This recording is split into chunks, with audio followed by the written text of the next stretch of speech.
আসসালামু আলাইকুম। আজ আমি আপনাদের টক দই বানিয়ে দেখাবো। দুইভাবে দেখাবো। একটা দেখাবো দই মেকারে, আর একটা দেখাবো নর্মাল ভাবে। দই মেকারে বানালে কি রকম হয় সেটা আপনাদের দেখাচ্ছি। এই যে দেখুন, যখন নর্মালে করবেন ঠিক একইভাবেই হবে।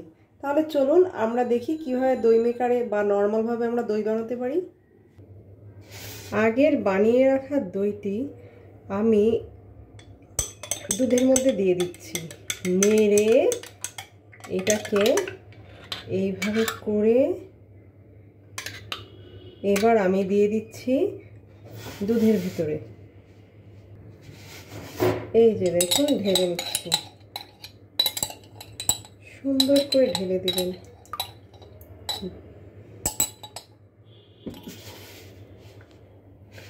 টক দইটি কুসুম গরম দুধের মধ্যে ঢেলে এখন ডাল ঘুটনি দিয়ে আমাদেরকে নেড়ে নিতে হবে। ভালো করে আমরা নেড়ে নেব।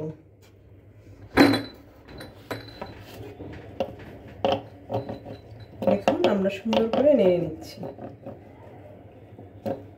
খুব সুন্দরভাবে নাড়তে হবে যাতে দইটা একদম খুব সুন্দর দুধের সাথে মিশে যায়। তাহলে দেখবেন আপনার যে দইটি বানাবেন সেই দইটি খুব সুন্দরভাবে তৈরি হবে। এবং দই মেকারে দই হতে কিন্তু খুব কম সময় লাগে, জাস্ট 2.5 ঘন্টা। আর আপনি যখন নর্মালভাবে দিবেন 5 থেকে 6 ঘন্টা লাগবে। আমি দই মেকারে শীতকালে সবসময় দই বানিয়ে থাকি, কারণ 5 থেকে 6 ঘন্টা লাগে দেখে আমি দ্রুত দই বানানোর জন্য দই মেকারটি ইউজ করি। তাহলে দেখুন, এখন আপনাদেরকে আমি ঢেলে দেখাচ্ছি।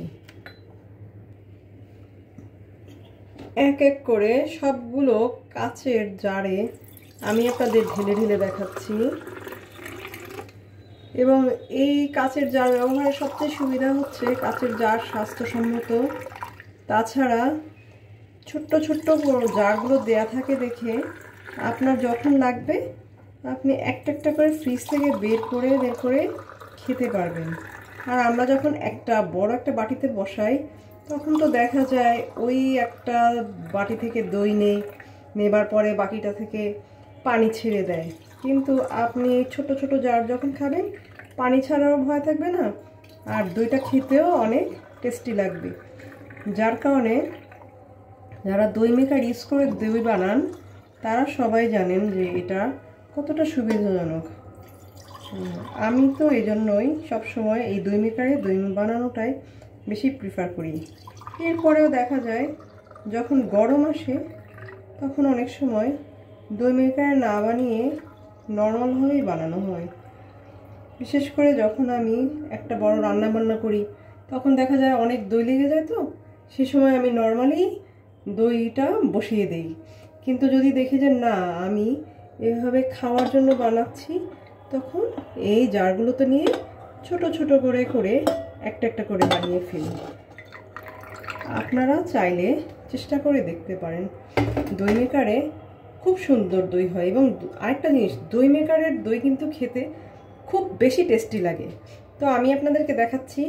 এই যে দই মেকারে দইটা বসিয়ে দিলাম, আর একটা আমি নর্মালে বসিয়ে দিচ্ছি। আপনারা দেখুন, এটা হতে আমার 5 থেকে 6 ঘন্টা লাগবে, কিন্তু এটাও হবে।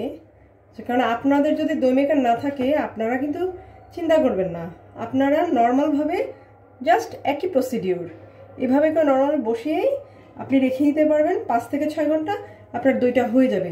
সেটা খেতেও বেশ ভালো স্বাদই লাগবে। আর আমি এটাকে এই যে ঢেকে দিচ্ছি। এবার আমার সুইচটা অন করে দিচ্ছি। দেখুন, এই যে হয়ে গেল। আমি 2.5 ঘন্টা পরে দেখবো আমার দইগুলো কেমন হয়েছে। সেই পর্যন্ত আপনারা ভালো থাকুন। ধন্যবাদ। ফিরে এলাম আমরা 2.5 ঘন্টা পর। দেখুন কত সুন্দর দই হয়েছে। এই যে দেখুন, আপনারা খুব সুন্দর হয়েছে। আপনারা এভাবে আমার মতো চেষ্টা করতে পারেন। ধন্যবাদ আপনাদের।